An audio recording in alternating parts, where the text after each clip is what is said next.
नमस्कार दोस्तों, प्रीशा एकेडमी में आपका स्वागत है। और इस वीडियो में मैं आपको बताने वाला हूं क्रिटिकल इलनेस कवर के बारे में। आपको वीडियो में पता चलेगा कि क्रिटिकल इलनेस कवर होता क्या है, ये कैसे काम करता है और क्रिटिकल इलनेस कवर लेते टाइम आपको किन चीजों का ध्यान रखना चाहिए। तो सबसे पहले दोस्तों जान लीजिए कि जो टर्म इंश्योरेंस प्लान लिया जाता है, एक्चुअली जो व्यक्ति टर्म इंश्योरेंस प्लान लेता है उसको इसका फायदा नहीं होता है। इसका फायदा तभी मिलता है जब जो इंश्योर्ड पर्सन है उसकी डेथ हो जाती है, और फायदा मिलता है नॉमिनी को या फैमिली मेंबर्स को।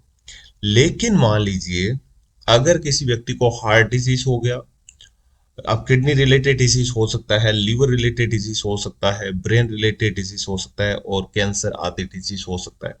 ये टाइप की डिजीज है, आप देखेंगे बढ़ती जा रही है।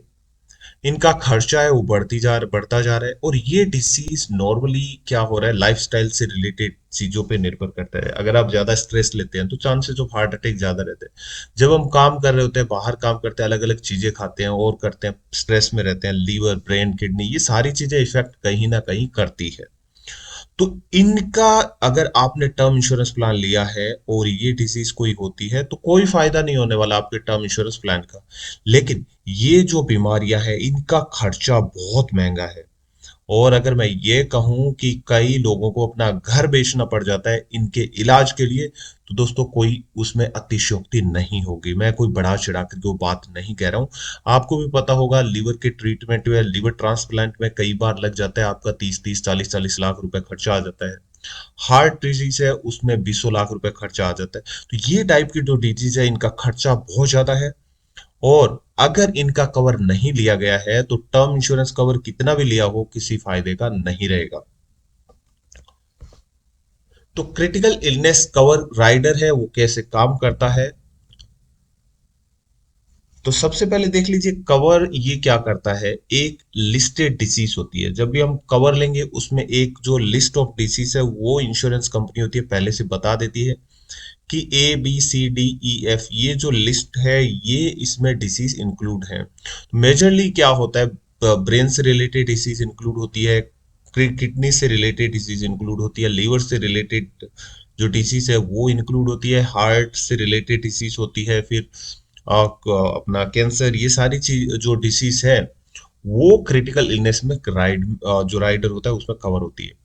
तो जब भी किसी इंश्योरेंस कंपनी से हम क्रिटिकल इलनेस राइडर लेते हैं तो देख लेते हैं कौन कौन सी लिस्ट कवर जो है डिसीज उसमें कवर की हुई है।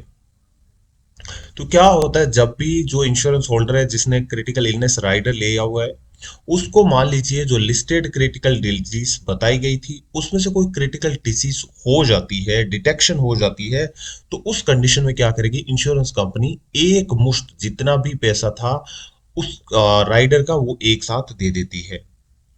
और इसमें बड़ी बात यह है कि किसी प्रकार का बिल पेमेंट करने की जरूरत नहीं है। यानी ऐसा नहीं है कि आपको मान लीजिए किडनी से रिलेटेड डिजीज हुआ, आप किडनी का ट्रीटमेंट करवा रहे हैं, उसके बाद बिल बनाएंगे, बिल कंपनी को देंगे, बिल पास होगा, ऐसा नहीं। जैसे ही कोई क्रिटिकल इलनेस डिटेक्ट होती है, किसी सर्टिफाइड डॉक्टर ने बोल दिया कि भाई हाँ ये डिजीज है और इस इन्वेस्टिगेशन में ये डिजीज मिली है, तो उसी टाइम पे क्या होता है, क्रिटिकल इलनेस राइडर का जो अमाउंट है वो पास कर दिया जाता है।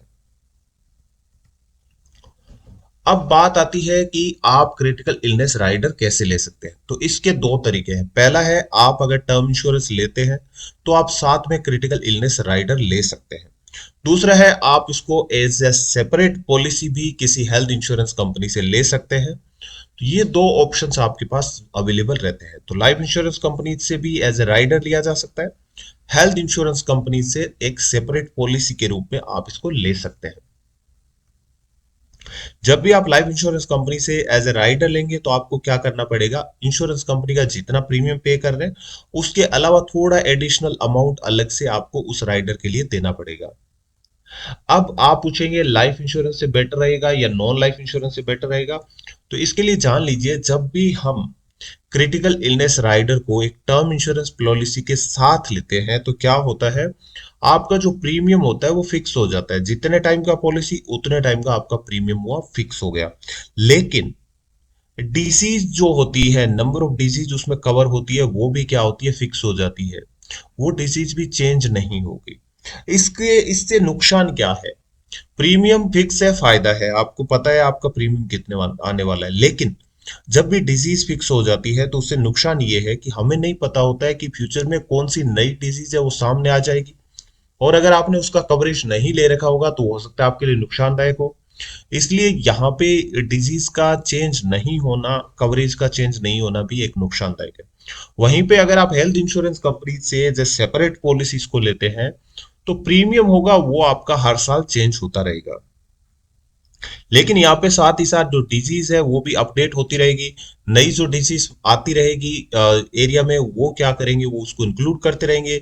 पुरानी डिसीज है वो धीरे धीरे खत्म होती जाएगी, उनको खत्म करते जाएंगे। बहुत सी ऐसी डिसीज आपने देखी होगी पास्ट में, अ, जो चेचक और ये सारी डिजीज थी, इनके कारण बहुत से लोग मरते थे, टीबी के कारण भी बहुत से लोग मरते थे। लेकिन आज चेचक के कारण एक भी आदमी नहीं मरता, टीबी के कारण कुछ लोग मरते हैं, लेकिन उसको भी गवर्नमेंट बोल रही है 2025 तक हम खत्म कर देंगे। तो 2025 के बाद टीबी का कवरेज होना कोई ज्यादा फायदे का सौदा नहीं रहेगा। इस कारण से क्या है, हेल्थ इंश्योरेंस कंपनी से अगर आपने कवर लिया है तो डिजीज है वो ऐड होती रहेगी, वो एक अच्छा फायदा है यहाँ पे। अब बात कर लेते हैं कौन सी ऐसी चीजें हैं जो आपको हमेशा ध्यान रखनी है, चाहे आप हेल्थ इंश्योरेंस पॉलिसी के रूप में लें या आप इसको एक राइडर के रूप में टर्म इंश्योरेंस पॉलिसी के साथ लें। पहली चीज है, आपको देख लेना है कि कौन कौन सी डिसीज है वो इसमें कवर की हुई है। उनको अच्छे से पढ़ लेना है, और पढ़ते हुए ये भी ध्यान रखना है क्या वो डिसीज एक्चुअली आपके एरिया में होती है। कई बार ऐसा होता है कुछ डिजीज होती है वो अमेरिका में फैली हुई होती है, वो इंडिया में शायद ना होती हो इतनी, लेकिन इंश्योरेंस कंपनीज अपने नंबर ऑफ डिजीज को बढ़ाने के लिए वो डिजीज होती है उनको भी इंक्लूड कर लेती है। तो मैं हमेशा राय देता हूं कि अपने जो भी फैमिली डॉक्टर हैं उनसे जरूर पूछ लीजिए कि भाई ये जो क्रिटिकल डिसीज इन्होंने कवर में दी हुई है क्या ये सफिशियंट है या नहीं है। साथ में ये भी आपको जान लेना चाहिए कौन सी ऐसी डिजीज है जो आपको लगता है कि आपके फैमिली का जो हिस्ट्री है उसमें वो डिजीज रही है, या जिस एरिया में आप रहते हैं वहां पे वो डिजीज प्रोमिनेंट है, तो वो इसमें इंक्लूड है या नहीं, ये चीज भी जरूर देख लेनी चाहिए। साथ ही आपको ये भी देख लेना है कि किस उम्र तक है वो क्रिटिकल इलनेस आपको कवर मिलेगा।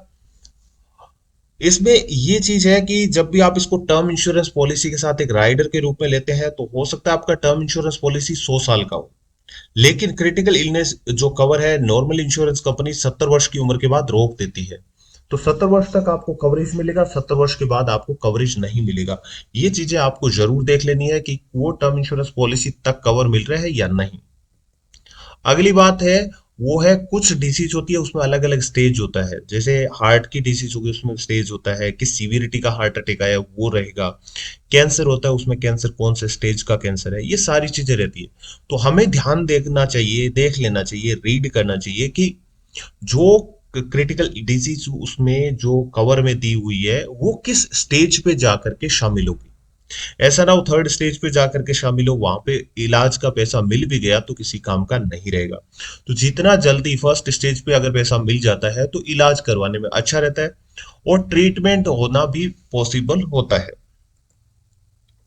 अब बात आती है how much claim is passed when it is passed. अगली बात है कि अगर क्लेम पास किया जाएगा तो कितना क्लेम पास कर दिया जाएगा। जैसे कुछ इंश्योरेंस कंपनीज बोलेगी अगर कैंसर स्टेज 1 है तो हम क्लेम अमाउंट का 30% पास कर देंगे। कुछ इंश्योरेंस कंपनीज बोलेगी हम 40% पास करेंगे, कुछ बोलेंगे 50% पास करेंगे। कुछ इंश्योरेंस कंपनीज कहती है स्टेज 1 भी हम आपका 100% क्लेम है वो पास कर देंगे। ये सारी चीज भी आपको ध्यान में देख लेनी है। फिर आपको देखना है क्लेम पास करने के लिए इंश्योरेंस कंपनीज क्या क्या डॉक्यूमेंट मांगती है, क्या वो डॉक्यूमेंट एक्चुअली ठीक है, या कहीं ऐसा तो ना हो कोई बिल भी मांग रहे हो। ये सारी चीजें अपने को देख लेनी है। साथ में ये भी देखना है कि वो क्लेम पास करने में कितना टाइम लेते हैं, उन लोगों का टर्न अराउंड टाइम कितना है क्लेम पास करने का। ये चीज भी हमें इंश्योरेंस कंपनी से पूछ लेनी चाहिए। और एक बड़ी चीज ये है कुछ इंश्योरेंस कंपनीज क्या करती है, जैसे ही क्रिटिकल डिसीज हो जाती है इंश्योरेंस होल्डर को, तो उसके जितने भी फ्यूचर प्रीमियम होते हैं वो उसको वेव ऑफ कर देती है। ये चीज बहुत जरूरी हो जाती है, क्योंकि जब भी फ्यूचर प्रीमियम वेव ऑफ कर दिया जाता है क्रिटिकल इलनेस के बाद, जो इंश्योरेंस होल्डर होता है वो जनरली अर्न करने लायक नहीं रहता है, और अगर उसके फ्यूचर प्रीमियम वेव ऑफ हो जाते हैं तो उसको बहुत फायदा मिल जाता है। अब इसको एक एग्जांपल से मैं समझाता हूं आपको। यहाँ पे मान लीजिए एक व्यक्ति है जिसने 1 करोड़ का इंश्योरेंस पॉलिसी लिया है और उम्र है उनकी 40 वर्ष, और क्रिटिकल इलनेस कवर लिया है इन्होंने 10 लाख का।